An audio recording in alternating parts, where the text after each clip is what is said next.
सच के लिए बेखौफ बेबाक जंग, वर्तमान क्रांति न्यूज 24 के संग। नमस्कार, स्वागत है आपका आपके अपने वेब चैनल वर्तमान क्रांति न्यूज 24 में। नमस्कार, वर्तमान क्रांति न्यूज 24 में आपका स्वागत है। मैं हूं आपके साथ दीप्ति।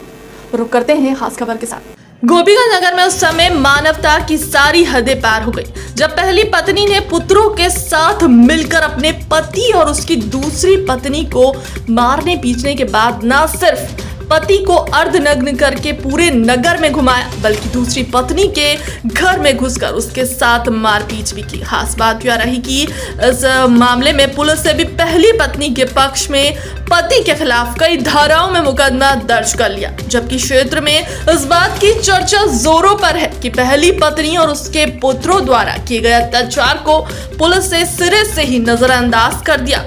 आरोप रहा कि पुलिस ने पीड़ित पति और उसकी दूसरी पत्नी की शिकायत पर कोई ध्यान ही नहीं दिया, जबकि यह मामला सीधे सीधे मानव अधिकार के हनन का भी है। जानकारी के अनुसार गोपीगंज निवासी अशोक सेठ अपनी पत्नी और पुत्रों के शोषण से अजीज आकर विगत 15 वर्षों से घर से अलग रहते थे। इसी दौरान एक दुर्घटना में घायल होने पर उनकी देखभाल गोपीगंज निवासी एक महिला ने किया था, जिसके साथ वे ज्ञानपुर पुरानी बाजार में किराए के मकान में रह रहे थे। मंगलवार 8 अगस्त को उनकी पहली पत्नी और बेटे उन्हें और उनकी दूसरी पत्नी को जबरन गोपीगंज लेकर आ गए, जहां घर के अंदर दोनों के साथ जमकर मारपीट की गई। आरोप है कि दूसरी पत्नी को भी नग्न कर पीटा गया और उसके बाद पहली पत्नी उषा देवी और 3 पुत्रों समेत कुछ अज्ञात लोगों ने उन्हें अर्धनग्न करके मोहल्ले के गलियों और सड़कों पर घुमाया और जान से मारने की धमकी भी दी है। बताया जाता है कि पहली पत्नी की तहरीर पर बिना पूरे मामले को समझे पुलिस ने अशोक सेठ के खिलाफ मुकदमा दर्ज करके शांति भंग की कार्रवाई कर दी, जबकि अर्धनग्न करके सरेआम घुमाने और मारपीट करने के मामले में पति की तरफ से पुलिस ने कोई कार्रवाई नहीं की। मामले का वीडियो तेजी से वायरल हो रहा है और पुलिस की यह पक्षपातपूर्ण कार्रवाई लोगों में चर्चा का विषय बनी हुई है। क्या नाम है आपका? कांति। ये बताइए क्या हुआ आपके साथ, क्या है? हमारे घर में 10 बजे रात को ढुक के इनका लड़का इनका औरत सब ढुक के लूट पार मार पीट करके हम लोग का कमरा में बंद कर दिए थे पूरा। सुबह सब छीन लिए थे, हमको लंगा कर दिया था इसका रोहित गोलू मिल के सब हमको मार पीट के हमको ताला बंद कर दिया था। मेरा सामान लूट मार के सब लेता है। हमारे पति को खूब मारा है, हाथ में पूरा पैर हाथ में हमको मारा है, अंदर जगह लग गया या सीना में चोट लगा, नाक से खून निकल रहा था। हमारे बहन को भी ताला बंद कर दिया था। हम लोग कोई उपाय निकल पा नहीं रहे थे। सुबह में लेकर लूट मार करके आई, यहाँ अपने घर आई, अपने घर से पूरा लंघा पूरा घुमाया हम लोग को। थाना में गए, कोई सुनवाई नहीं, और उसका सुनवाई हुआ पैसा खिला खिला के। कोई हम लोग को कोई बात नहीं सुन रहा है। अब हमको इंसाफ चाहिए भैया, हमको अब यही चाहते हैं, मेरा फैसला करिए। हम कहाँ जाएंगे, मेरा कोई सहारा नहीं, हम कहाँ रहेंगे? उसका तो 5 लड़का है, घर मकान मिला, हम कहाँ रहेंगे? अब हमको इंसाफ चाहिए भैया। ये शादी किए हमको लेकर रहे, हमको फैसला चाहिए सीधा, नहीं तो साइन करके दे, हम कहाँ जाएंगे भैया? आप ही लोग बताइए हमको। अशोक सेठ, वार्ड नंबर 12। अच्छा, तो क्या है मामला आपका? क्या मामला ये है सर कि आज के कम से कम 10-15 साल से मैं भटक के आप इंक्वायरी करा सकते हैं मेरे कि बड़े हरियाणा में सिद्धनाथ मंदिर पे हमने 4 साल वहाँ सोया, कोई सहयोग नहीं किया। हमारा एक्सीडेंट हुआ, कोई सहयोग नहीं किया। फिर उसके बाद मैं विकास भवन गया 2-4 साल रहा, वहाँ से भी आने के बाद फिर ये चले आए पूरा अपने मोहल्ले में रहने लगे। मोहल्ले में रहने के बाद सर जब टूट गया, हमारा पैर टूट गया, कोई सहयोग नहीं दिया, हाथ टूट गया, हमारा कोई सहयोग नहीं है, मतलब ब्रेन में चोट लगा, कोई सहयोग नहीं दिया। तो हम अपनी मजबूरी होकर के अपने जीवन संघर्ष झेलते हुए मैंने दूसरी शादी।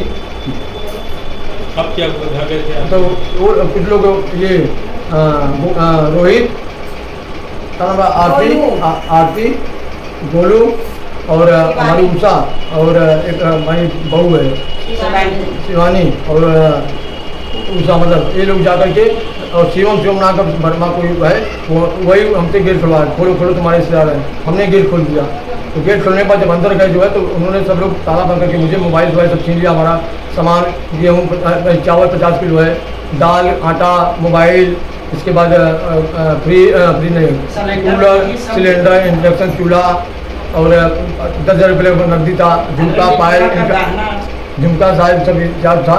ये सब जो है सब बटोर के आप रिक्शा में लेके चले आए। इसके लिए आप इंक्वायरी करा सकते हैं गोपी में क्या।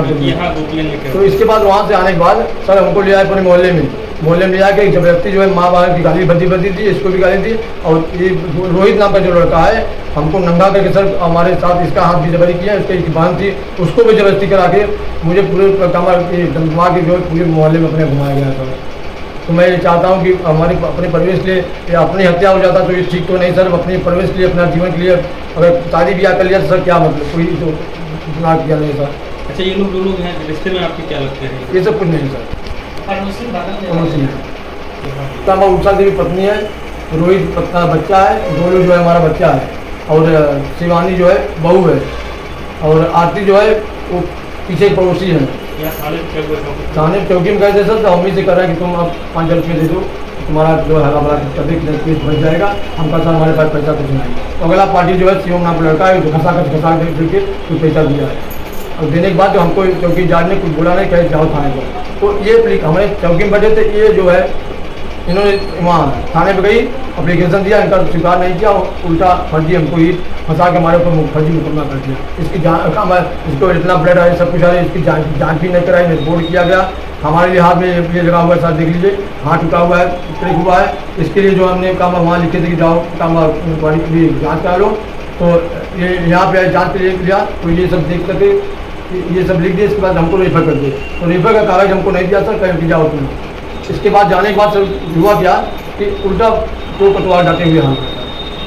फिलहाल के लिए अब तक की खबर में इतना ही। देश दुनिया की तमाम बड़ी खबरों के लिए बने रहे हमारे चैनल के साथ। नमस्कार।